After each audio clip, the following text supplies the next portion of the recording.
Olá pessoal, sejam bem-vindos à aula 13. Nessa aula a gente vai falar do instrumento Altouch Pro 7.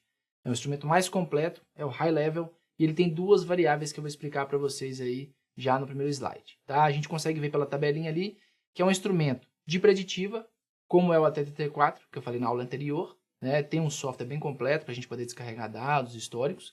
Só que por que a gente tem duas versões, duas variáveis? Eu tenho o Altouch Pro 7 e 7 Professional. Né? É o mesmo instrumento, porém, o Professional eu habilito um firmware de ensaios especiais que eu vou citar agora para vocês com mais detalhes. Esse instrumento, pessoal, o Altouch Pro 7, ou conhecido também como AT7, é um instrumento voltado a todos os tipos de motores aplicados aí na indústria.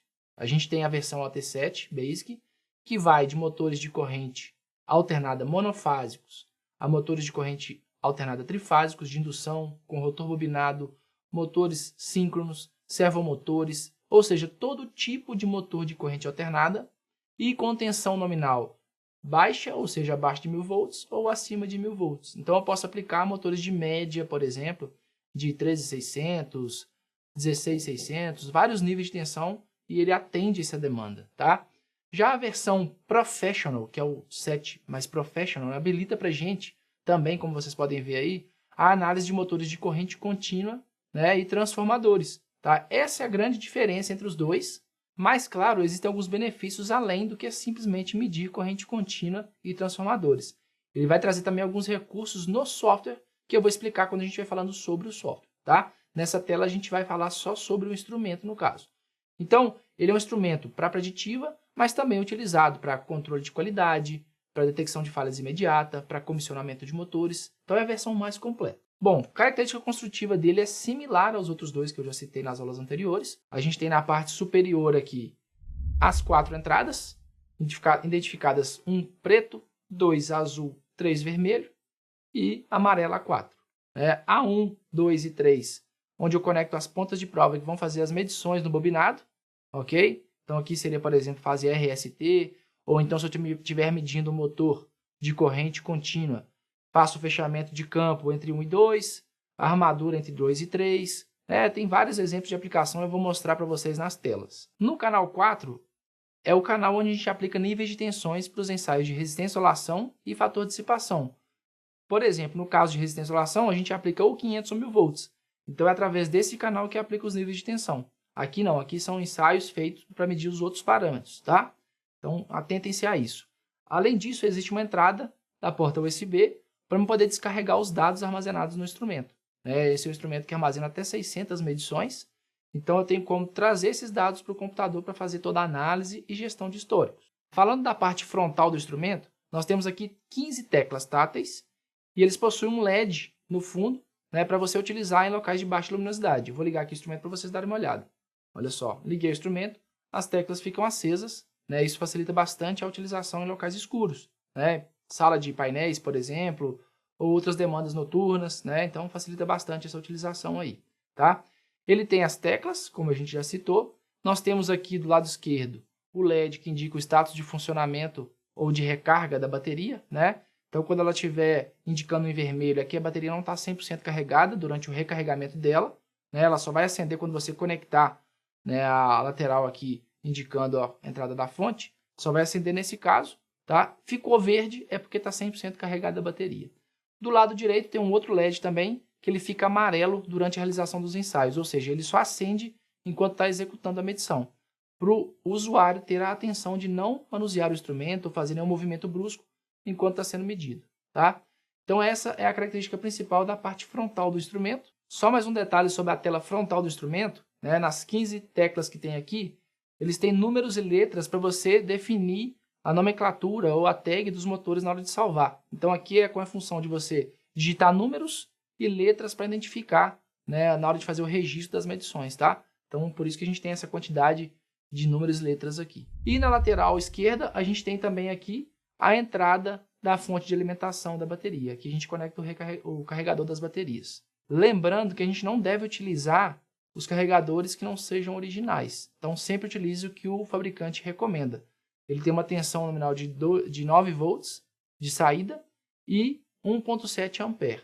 Então, reforçando, não utilizem carregadores paralelos, porque você pode danificar o instrumento e aí você vai perder a eficiência dele, vai perder a garantia, né, e demais detalhes. Ok, pessoal? Os menus desse instrumento, a gente tem aqui duas linhas de menus diferentes dos outros instrumentos, né? A gente tem mais recursos com ele, tá? Então aqui a gente tem, o primeiro ícone é como no AT34, né? Motores de indução. A gente já falou sobre isso na aula anterior, mas reforçando para quem tem esse instrumento e não utilizou ou assistiu a aula do 34, aqui eu faço um ensaio em motores de indução trifásico, ok? Com rotor de gola de esquilo. Esse é um ensaio que você vai verificar a parte estática e dinâmica do motor. Obrigatoriamente eu preciso fazer o dinâmico nesse caso para me ter uma análise completa, ok? Então quando eu entro aqui, ó, ele já instrui para mim como devo conectar cada ponta de prova, né, para fazer a sequência dos ensaios, tá? Então é só para mostrar para vocês que ele tem esse tutorial embutido no próprio instrumento aqui. Isso é assim para todos os tipos de ensaios que a gente faz, ok? Do lado direito, a gente tem agora o dinâmico, né, o DIN. Esse DIN aqui é aquele ensaio dinâmico onde a gente vai fazer a leitura da influência do rotor durante o giro. Eu vou girar o rotor para gerar aquela senoide de indutância e verificar ali se existe algum desequilíbrio entre estator e rotor. Não é um ensaio que vai trazer para você valores de resistência, impedância, indutância. Esse é um ensaio que vai mostrar para você em pontos e linhas, né, como é que está o equilíbrio de rotor e estator para todas as três fases, tá? Ele é um ensaio muito assertivo, mas só é utilizado na caixa de ligação do motor ali em frente a ele que você consegue girar o rotor continuamente por 3 vezes. Como ensinaremos na parte de procedimentos de medição, né? Esse ensaio dinâmico vai estar lá todo detalhado para a gente poder identificar como fazer para não errar. Bom, agora nós temos o menu INS, que é de Insulation. É nesse menu que a gente vai fazer o teste de resistência de isolação, tá? Então, se eu entrar nele aqui, ele vai pedir para me conectar as pontas de prova corretas a serem utilizadas, no caso amarelo e azul, né? Azul para a fase 2 e amarelo para o terra, ou carcaça do motor. E se eu der OK aqui, ele abre a tela do ensaio. Né? Nessa tela eu consigo mudar o nível de tensão a ser aplicado. Eu posso aplicar ou 500 ou 1000 volts, simplesmente pressionando a tecla pela direita. Olha só, cliquei aqui, foi para 1000 volts, tá vendo? E para realizar o ensaio, eu pressiono o botão teste e seguro até ter um valor estável ou até 1 minuto no máximo, tá? Para obter o resultado. Aqui, como eu não estou medindo nada, ele já foi para a escala máxima, então gerou para a gente aqui 5 GB. Voltando para o menu anterior, eu tenho aqui os settings na sequência, né, que é configurações. Dentro de configurações, eu tenho aqui várias funções. A primeira delas é visualizar e deletar dados, tá? Então aqui eu consigo visualizar as medições salvas, por exemplo, entrando aqui, ó, ver registros, eu tenho aqui uma medição realizada, consigo visualizar ela, todos os dados medidos, entrar em cada um dos valores, né? Então dá para a gente fazer uma análise completa do que foi medido aqui no campo, ok? Além disso, eu posso também deletar medições na segunda opção, tá? Então eu entro aqui e deleto a última medição registrada. Lembrando que ele deleta uma medição de cada vez, né? Ele não deleta o instrumento todo, porque foi criado assim para você ter uma proteção e não apagar todos os dados de uma única vez, clicando aqui no deletar. É uma precaução. Além disso, a gente tem nesse mesmo menu de settings, definir data e hora. Né? Entrando aqui, eu vou selecionar o campo que eu quero alterar e pressiono para cima ou para baixo para incluir o valor ou reduzir, ou seja, incrementar e decrementar aqui o valor da data, da hora que você quiser ajustar. Pressiono aqui para voltar. Na sequência, nós temos o teste manual. Esse é um teste utilizado para você medir parâmetros individuais, tá? Eu vou explicar como a gente faz isso. Por exemplo, entrando aqui, eu vou selecionar quais as pontas de prova que eu vou utilizar. Por exemplo, aqui está falando entre 3 e 2. Então, eu tenho aqui 3 e 2 indicados por vermelho e azul. Então, eu vou pegar as pontas de prova, vou conectar aqui, vou dar um OK. E aí eu defino qual parâmetro eu quero medir. Eu posso medir só a resistência, só a indutância, só ângulo de fase, só corrente pela frequência ou só a impedância. Tá? A gente usa esse recurso para tirar alguma dúvida, para fazer a repetibilidade daquele parâmetro, né, que você teve uma dúvida ali na hora de fazer o ensaio completo, para você fazer medições específicas que você queira fazer em circuitos. Né? É muito utilizado, por exemplo, para onde você tem a necessidade de fazer uma corretiva rápida ali, de reapertar os parafusos na caixa de ligação, e eu quero confirmar a resistência daquele ponto que eu apertei o parafuso para ver se ela foi corrigida. Eu entro aqui, defino a resistência e meço naquele ponto. Né? Então é para facilitar o ensaio. Bom, ainda no menu de settings, a gente tem também depois, né? A parte de calibração é aqui utilizado pelo fornecedor ou pelo fabricante, né, para fazer as calibrações do instrumento, né? Então a gente usa esse menu para essa função. O usuário não tem necessidade de utilizá-lo, na verdade ele nem vai ter o que fazer acessando esse menu, tá? E depois a gente tem a opção de selecionar o idioma. Então entrando aqui a gente vai ter a opção em inglês e português. O nosso instrumento ele já está em português, então isso facilita bastante a vida de usuários, né, no campo aí para quem não tem a noção do idioma, ok? Bom, esse é o menu Settings. Agora a gente tem na sequência, do lado direito, o Power Off, que é para desligar o instrumento. Parei aqui em cima, cliquei em OK e ele desliga, ok? Pressionando o ON para ligar de novo, volto para a tela inicial. E aí a gente tem do lado do Power Off, nós temos o nível de bateria. No caso aqui desse instrumento, ele está com 50%. Né? Existem aqui 4 indicadores, né? 4 barrinhas. Então, cada uma delas representa 25% da carga da bateria. Tá? É para vocês terem uma noção de como é que está o nível da bateria para não ir para o campo, fazer uma medição e não ter carga suficiente para executar um ensaio. Ok? Na linha de baixo, a gente tem o primeiro ensaio aqui, que é o ZFI. Né? O ZFI é um ensaio mais completo da parte estática de motores de corrente alternada. Né? Não só motores, mas também ele dá a opção de você medir transformadores. Né? Eu cliquei em OK em cima dele, então eu posso aplicar motores de corrente alternada, e aí por ele ser só estático, não ter aquela possibilidade de fazer o dinâmico, é o mais recomendado para quando você vai fazer pelo painel de alimentação, ou então você não tem como girar o rotor para fazer a compensação, e aí você faz uma leitura de mais parâmetros para você ter uma noção do status desse motor, ou seja, da saúde dele. Tá?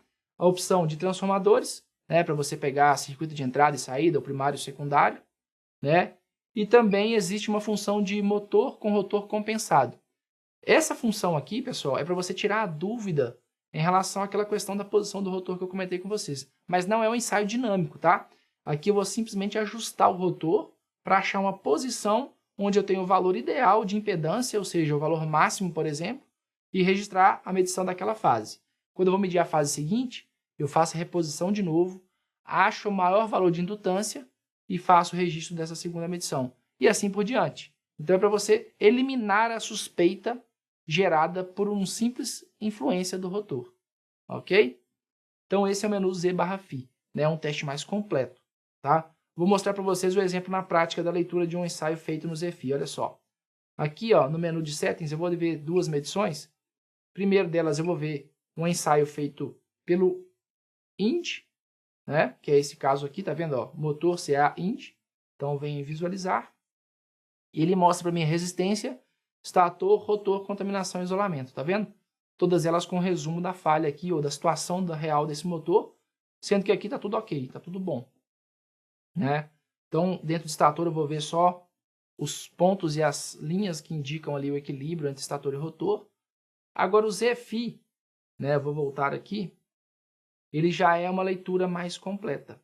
Né? Voltamos aqui, ó, ZFI, motor AC ZFI, né, que seria impedância em ângulo de fase. Então eu vou entrar aqui e visualizar, e olha só, traz muito mais informações. Porém, né, dentro de stator e rotor aqui eu não vou ter OK ou alerta ruim, eu vou estar analisando o TVS. A gente já explicou sobre ele, né? Eu entro aqui e visualizo o TVS, valor de teste estático. Tá? Então esse é um valor global que vai servir para mim como referência para outras leituras. Ok, pessoal? Então essas são as principais diferenças entre os dois modos de medição. O IND, que é de Induction Motors, rotor de Gauss quilo, e tem que fazer o teste dinâmico, né? E o Z/FI é um ensaio estático exclusivamente para você medir não só motores de indução, mas também todos os tipos de motores específicos de corrente alternada e transformadores, como eu citei, né? Por exemplo, servomotores, rotor bobinado, motores mais específicos mesmo você consegue fazer pelo ZFI, é o mais recomendado. Do lado direito, a gente tem o DC, que é corrente contínua. Então, se eu entrar em DC, eu vou ter aqui N aplicações. Né? Primeiro, excitação em série. Né? A gente já estudou sobre os tipos de circuitos em motores de corrente contínua. Né? Então, excitação em série. E aqui está escrito controlador, que é pelo CCM. Tá? A tradução ela traz ao pé da letra, então mostra aqui no controlador, ou seja, no CCM, ou no painel de alimentações, e o ensaio feito no motor. Por que eu tenho duas opções? Porque quando eu faço no motor, eu tenho a possibilidade de medir campo separado de armadura. Quando eu vou no painel de alimentação, eu só vou ver um cabo de entrada e um de saída, que eu mediria o circuito em série por completo, né, para o caso da excitação em série. Então, eu estaria fazendo a avaliação de armadura e de campo num único ensaio, tá? Então ele dá essa possibilidade para a gente, justamente pelo local onde você está realizando a medição. E da mesma forma como é para motores de corrente alternada, vou dar um exemplo aqui, ó. Quando eu clico em OK, né, ele me pergunta quais os ensaios que eu quero fazer, então vamos dar um exemplo aqui. Coloquei sim para fator de dissipação, ele fala, olha, conectar azul para a bobina do campo e amarelo para a carcaça ou terra, tá vendo? Então ele instrui até para esse tipo de motor mais especial, que é o de corrente contínua, né? Não tem erro. Além do extração em série, eu tenho também derivação ou paralelo, né? E aí a gente tem duas opções, que é single voltage ou dual voltage, ou seja, bobinado simples ou bobinado duplo. E aí é a mesma coisa, no painel de alimentações ou no motor, para as duas situações. Depois embaixo eu tenho o composto, extração composta, né? Onde você tem campo e armadura em série e ainda um campo em paralelo com a armadura. E aí eu vou ter o mesmo cenário de motores paralelos, né? Com a extração paralela. Single voltage e dual voltage, feita pelo motor ou feita pelo painel de alimentação. Então são várias opções para tipos diferentes de motor de corrente contínua. E além disso, se eu quiser fazer uma peritagem, ou seja, avaliar bobinas individuais do campo ou da armadura, eu tenho a opção final aqui que é bobina, tá vendo? Arroba motor é porque é realizada no motor. E aí eu consigo fazer a leitura aqui de até 5 bobinas e comparar todas elas numa única análise, tá? Então é muito eficiente para a gente poder fazer uma peritagem aí de motores de corrente contínua. Na direita, a gente tem agora o que é o manual. Manual seria para aplicar em motores de uma fase só, né? Monofásicos. Então é um recurso para medir aí motores monofásicos de corrente alternada. E também eu tenho aqui teste do rotor. Esse teste do rotor não é o teste dinâmico que a gente faz, né, que está no menu inicial lá escrito DIN. Esse é um ensaio para a gente poder avaliar não só, né, a característica de estator e rotor, ou seja, a influência desse rotor em relação ao estator, mas para verificar também qual é o tipo de falha do meu rotor. Se é problemas de barra, se é problemas de excentricidade, né? Eu vou fazer o giro lentamente. Eu vou explicar isso nos procedimentos, tá?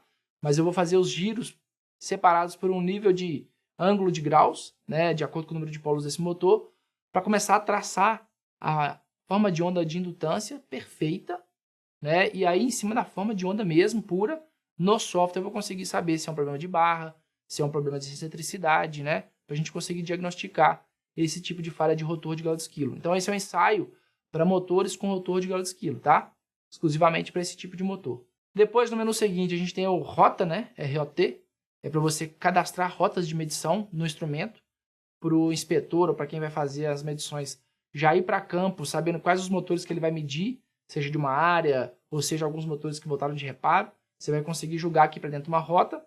E aí, quando eu entro aqui, eu vou iniciar a rota, né? E ele vai conseguir medir. Eu posso pular o motor, por exemplo, e voltar naqueles que foram ignorados, né? Por isso eles vêm para cá, o teste ignorado, tá? Então isso facilita bastante para a gente no dia a dia. Você ir para o campo já sabendo que vai testar. E por fim a gente tem o menu de comunicação, que é para você poder descarregar os dados do instrumento para o software, né? Usando a porta USB, como eu já expliquei, tá? Então esse menu é só para essa função. Quando eu entro nele, ele fica aqui, ó, pronto, aguardando até eu conectar o cabo USB. Isso é assim para os outros instrumentos também. Vou voltar aqui no menu inicial. Ok. Bom, estamos aqui finalizando os menus, né, da tela principal do instrumento. Lembrando que na direita aqui eu tenho o indicador do nível de bateria, tá? Então, aqui são 4 barrinhas, né? Eu já expliquei sobre elas, cada uma representa 25%. E aí é só uma recomendação de não ir para o campo com uma só. No caso aqui nós temos 2, beleza, mas se tiver uma só, não é recomendado para você não correr o risco de, no meio de uma medição, você perder ali os dados coletados, tá? Para encerrar, pessoal, falando sobre bateria, as baterias desses instrumentos, eles têm uma autonomia de 8 horas de usabilidade. Então, você pode ficar o dia inteiro no campo medindo, né, que você vai ter eficiência de fazer os ensaios. Chega no final do dia, volta para a sala, coloca o instrumento na fonte e vai recarregar. E aí, só para reforçar, do lado esquerdo tem um LED que indica para a gente o status da recarga dessa bateria, né? Na fase inicial ali que não está em 100% fica vermelho, chegou no máximo, fica verde. Então chegou a 100%, fica verde ali, tá? Então essa é a função desse LED aqui. E outro detalhe importante, tá? Para recarregar 100% dessa bateria demora em torno de 2 horas e meia. Ok? Bom, esses são os detalhes do instrumento Altest Pro 7, né, que pode se tornar o Autotest Pro 7 Professional, quando você habilita o firmware nele. E a gente encerra, pessoal, a nossa aula de número 13, onde a gente conclui, né, as informações sobre cada um dos instrumentos que a gente utiliza para aplicar a técnica de análise de circuito de motores. Vejo vocês na próxima aula, onde a gente falar de procedimentos de medição. Até lá. Abraço. Tchau, tchau.